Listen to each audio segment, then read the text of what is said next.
the prisoner's cage. The cell walls pulsed with a sickly violet glow that never dimmed, never wavered. Nilara pressed her slender fingers against the energy barrier, wincing as it sent painful tingles through her crystalline skin. 6 lunar cycles had passed since the Draxan warship had intercepted her diplomatic vessel.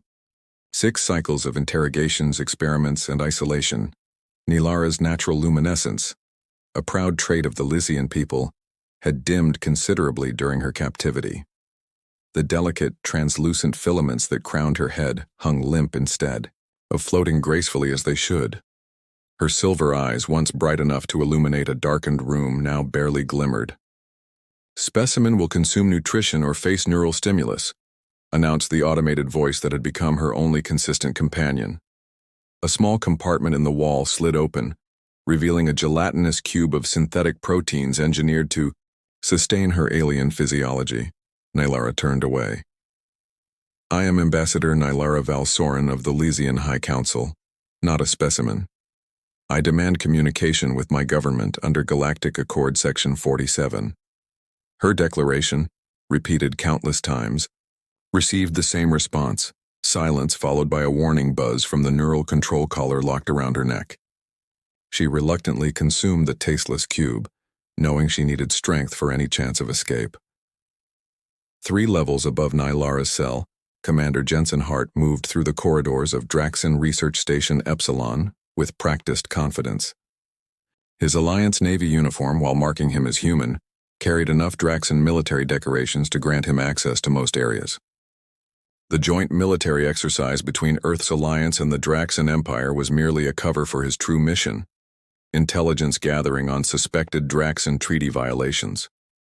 Jensen's square jaw remained set in a neutral expression as he nodded to passing Draxan officers. His dark skin contrasted sharply with his close-cropped silver hair, a premature result of 20 years in special operations.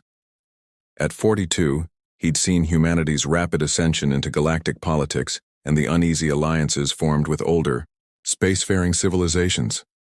"Commander Hart," called a gravelly voice.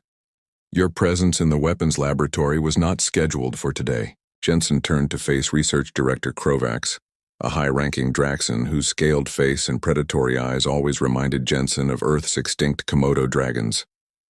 "Admiral Wheeler requested additional data on the particle cannons," Jensen replied, smoothly. "The Alliance is considering similar technology for our new destroyer class." Krovax's vertical pupils narrowed. "I'll need confirmation of that request." "Of course." Jensen activated his wrist terminal, transmitting forged authorization. "Please." The Admiral emphasized discretion. "Your superiors have approved Alliance observation of all Level 3 technologies." The Draxan studied the authorization, mandibles clicking with obvious distaste for the arrangement. "Very well, but Level 4 remains restricted." "Understood. The Alliance respects our boundaries." Jensen offered the formal Draxan salute, right fist pressed to left shoulder. Once Krovax departed, Jensen continued through the station, his practiced smile concealing growing unease. For 3 weeks he'd methodically mapped the facility, cataloged weapon systems, and documented clear violations of the Non-Proliferation Treaty. But something else was happening here, something hidden even from most Draxan personnel.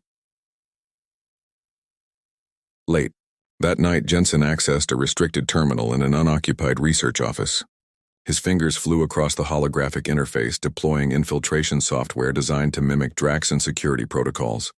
"Come on," he muttered, watching encryption layers peel away. "What are you hiding, you scaled bastards?"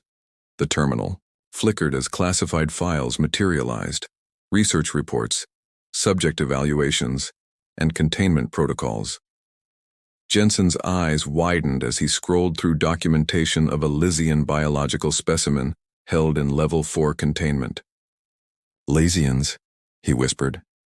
The peaceful crystalline species had declined alliance with both Earth and the Draxan, preferring diplomatic neutrality. Their natural ability to absorb, store, and redirect energy made them unique among known species, and apparently valuable to Draxan weapons researchers. Jensen downloaded the files, heart pounding. This wasn't just treaty violation. It was abduction of a diplomatic envoy, an act of war hidden from the galactic community. More troubling were the research objectives: weaponization of Lysian energy manipulation capabilities, potentially creating living weapons. The terminal suddenly flashed red. Security breach detected. Initiating lockdown. Jensen cursed, removing all traces of his presence before slipping out of the office. He needed to report this discovery immediately, but instinct told him to investigate further. If a Lysian diplomat was imprisoned here, the political implications were explosive. Using his security clearance, Jensen made his way to Level 4, fabricating a story about Admiral Wheeler requesting inspection of all facilities. The Draxan guards, conditioned to obey higher authority, reluctantly admitted him to the restricted section. What he found sickened him. Behind energy barriers were various non-Draxan species, test subjects for biological weapons research.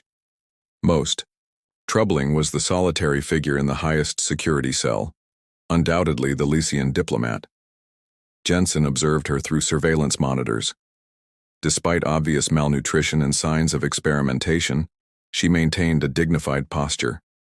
According to the file, Ambassador Nylara Valsoren had resisted interrogation techniques that would have broken most sentient beings.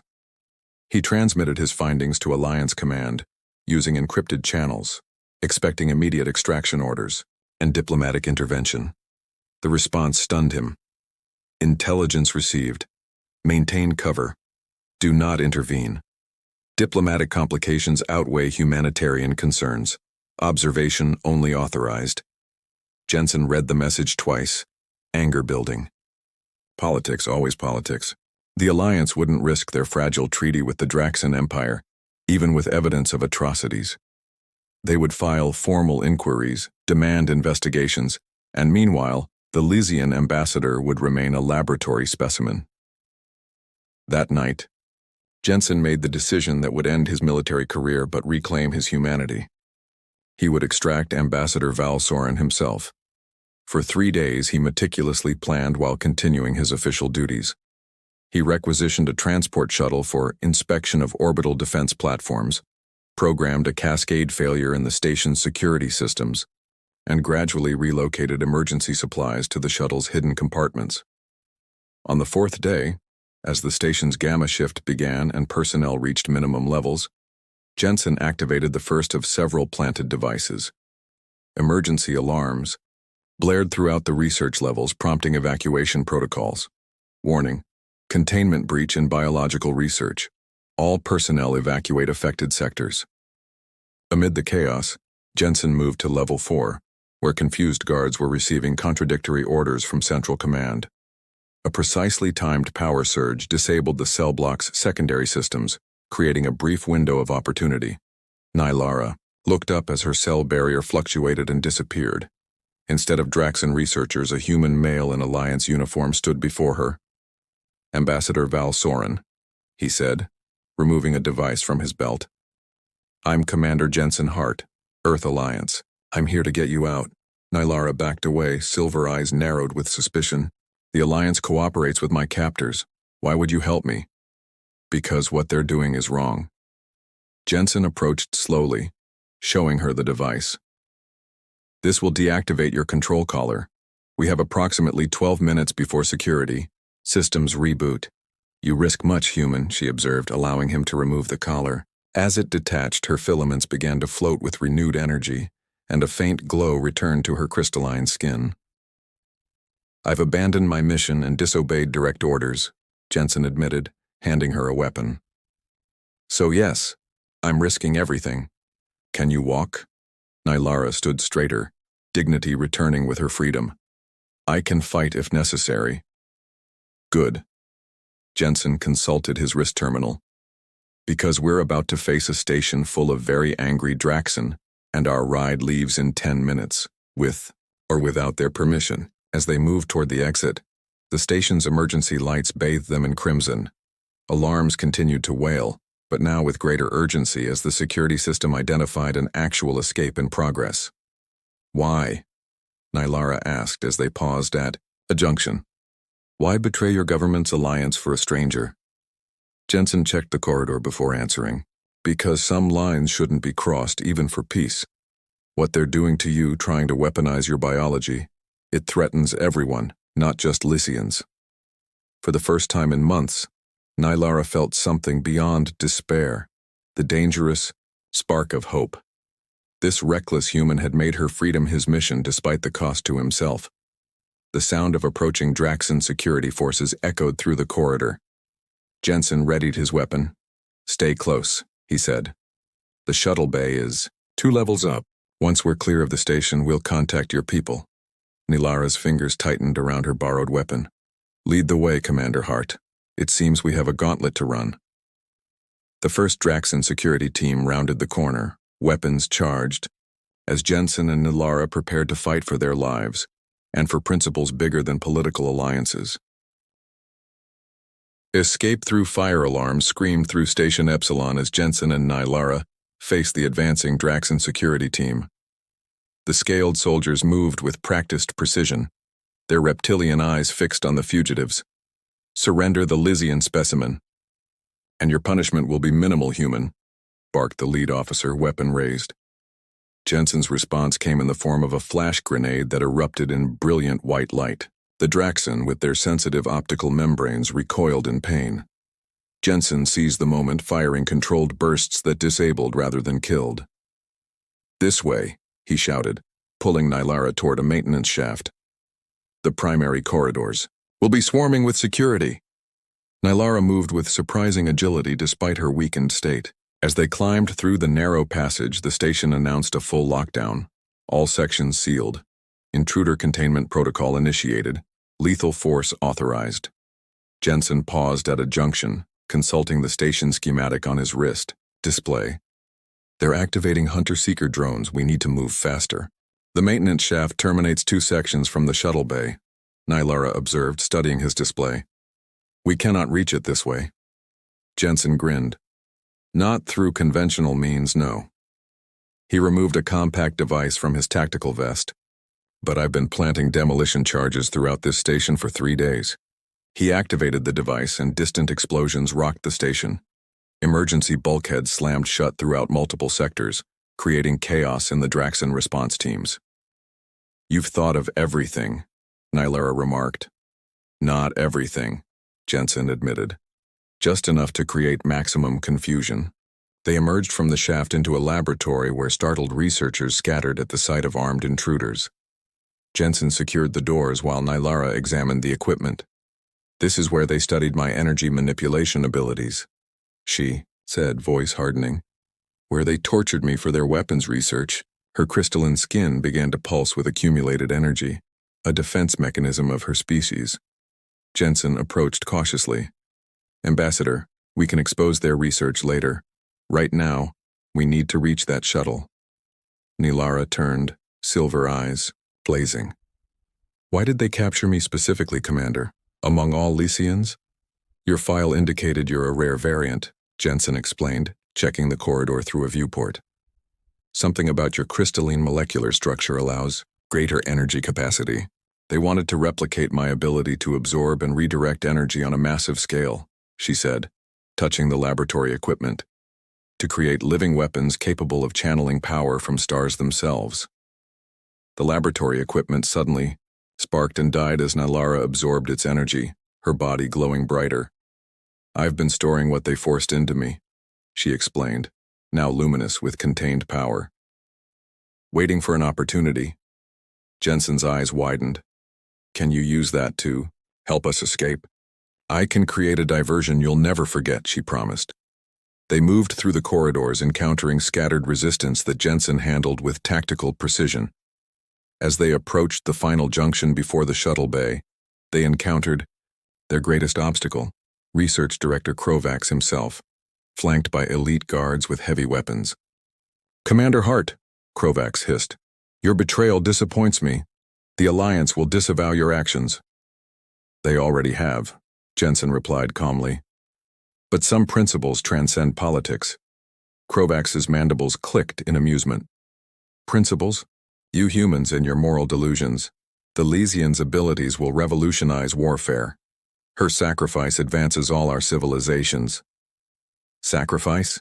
Nylara stepped forward, her body pulsing with stored energy. You mistake imprisonment for consent, Director. Krovax raised his weapon. You will return to your cell, specimen. Your escape changes nothing. Jensen tensed, calculating their odds, against superior numbers and weaponry. Ambassador, now might be a good time for that diversion. Without warning, Nylara released a controlled burst of energy that overloaded nearby systems. Lights exploded, doors malfunctioned, and the Draxon Guard's weapon system shorted out in cascading electrical failures. Run! Jensen shouted, firing cover shots as they sprinted toward the shuttle bay. Behind them, Krovax bellowed orders amidst growing chaos. Emergency systems failed throughout the station as Nylara's energy pulse triggered secondary reactions in critical systems. They reached the shuttle bay as the massive doors began closing for containment. Jensen slid beneath the descending barrier, holding it fractionally open with a portable jack while Nylara squeezed through. The shuttle, a sleek Alliance reconnaissance craft, stood ready on the launch pad. Jensen had spent hours modifying it for stealth capabilities and extended range. They boarded as blaster fire erupted from arriving security forces. Initiating emergency launch protocols, Jensen announced, hands flying across the controls. Station defenses will target us the moment we clear the bay. Nylara took the co-pilot's seat, studying the unfamiliar controls. Your vessel cannot outrun Draxon interceptors. It doesn't need to, Jensen replied as the engines roared to life. It just needs to reach the neutron star in the Viridian system, the A. Shuttle burst from the bay, immediately taking fire from station defenses. Jensen executed evasive maneuvers while the shields absorbed multiple impacts. 2 Draxon pursuit vessels launching, Nylara reported, monitoring the tactical display. Weapons hot. Jensen pushed the shuttle into a steep acceleration vector away from the station. In about 30 seconds, they'll discover I've overridden the station's reactor safeguards. On cue, Station Epsilon's lights flickered as emergency protocols engaged. The pursuing vessels hesitated, receiving frantic communications from Station. Command. You sabotaged their reactor? Nylara asked, impressed and alarmed. Not exactly, Jensen corrected, plotting a course toward the system's edge. I created a convincing simulation of catastrophic failure. It should buy us approximately 20 minutes before they realize it's a false alarm. The Draxon vessels resumed pursuit as they cleared the immediate danger zone, closing rapidly on the less powerful shuttle.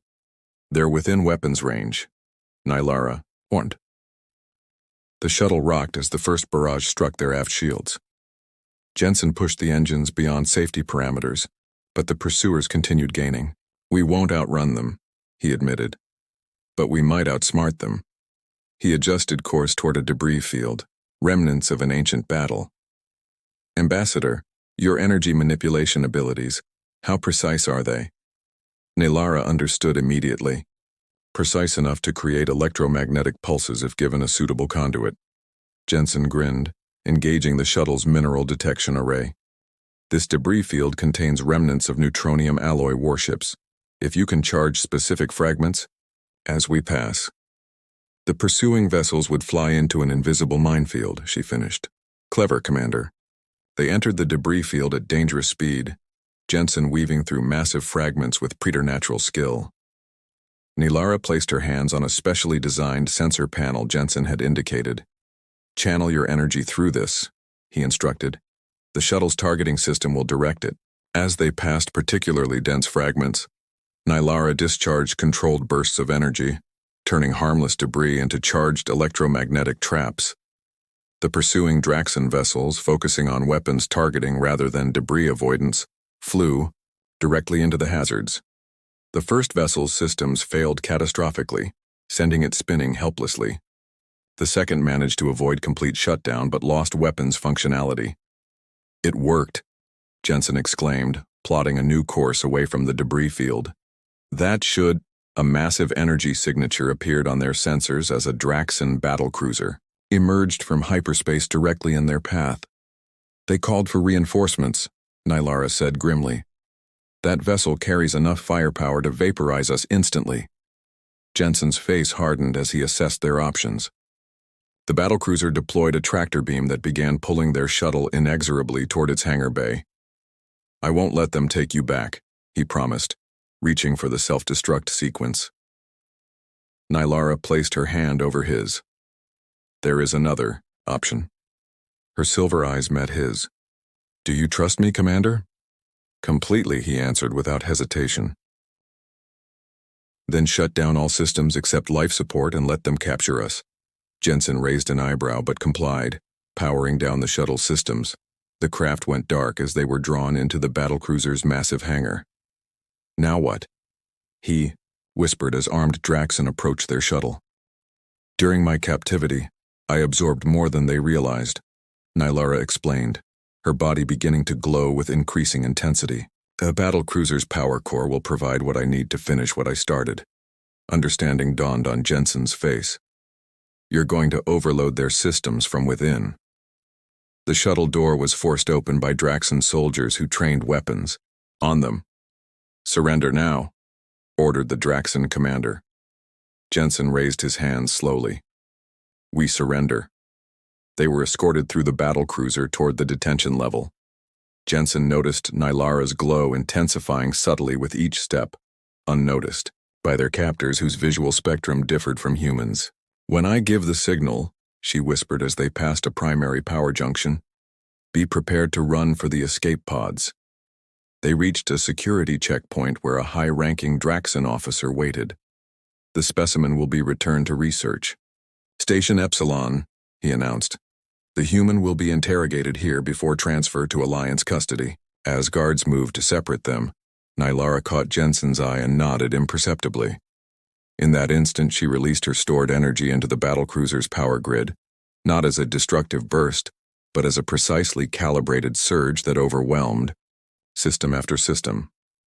Lights flared blindingly bright before extinguishing completely. Emergency alarms blared as primary and secondary systems cascaded into failure.